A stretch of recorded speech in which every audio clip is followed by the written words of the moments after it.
The army of Ukraine is moving into position. Such equipment is coming to the Bakhmut direction of the front line. Here, Ukrainian defenders are ready to meet and repel the Russian army. The enemy is superior in quantity, but clearly not in quality, the army team states. The latest Russian shelling showed that the invaders are aiming anywhere just to provoke Ukrainian artillery to spend shells.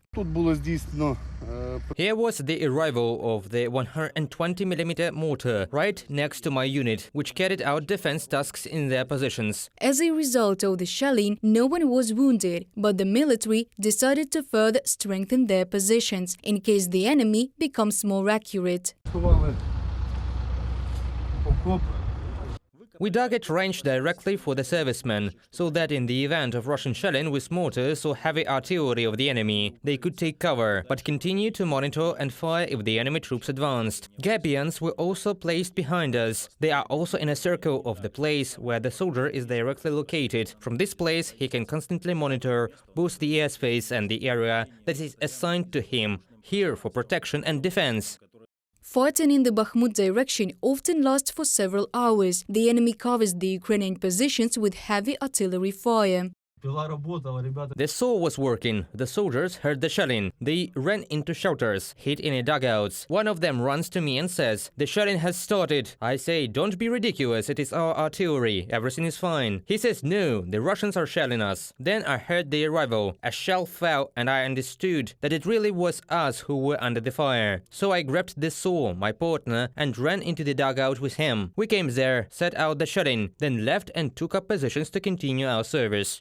Denis is 34 years old. He has been serving in the bodyguard for the third year already. There were heavy battles near Mar'inka and Komyshuvacha under the soldier's belt. He is originally from Kostiantynivka. Today in the Bakhmut direction, he is trying to contain the enemy so that it does not occupy his native city.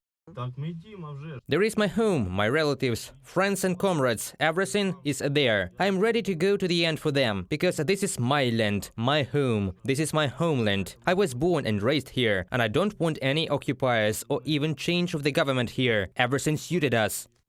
Together with Denis, we are driving along the front line in a Kuga, an armored car made in Ukraine. Such transport is indispensable for bodyguards when performing combat missions. This is an armored vehicle. It helps mainly from shelling fragments. The arrival of the 82mm caliber mortar. To carry out combat missions, we leave our positions, are on duty and also repel enemy attacks. Deshaka machine guns are installed here. We have a large caliber machine gun, well, to defeat manpower of the enemy.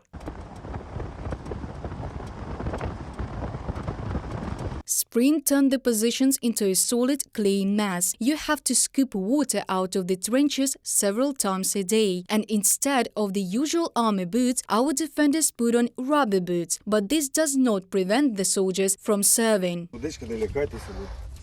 There's water here, don't worry. We've just scooped it out. It again flows down the ground, because the positions are on a slope. Are you scooping it with bucket or what? Buckets, eggplants, with anything to scoop it out, so that a person can stand in a more or less dry place. I think that this is not an obstacle to fulfilling one's obligations to relatives, friends, and also to the state. The serviceman is showing the position bogged down in the mud. He proudly says that recently more foreign weapons have been brought here. Machine gun cartridges, 9K, 111 faggot. We also have 2 missiles here. NLAW and 84. Is NLAW a Swedish development? Is this help from other states? Yes, we only have faggot and PK machine guns that are Soviet-made. Everything else is what the other states give us.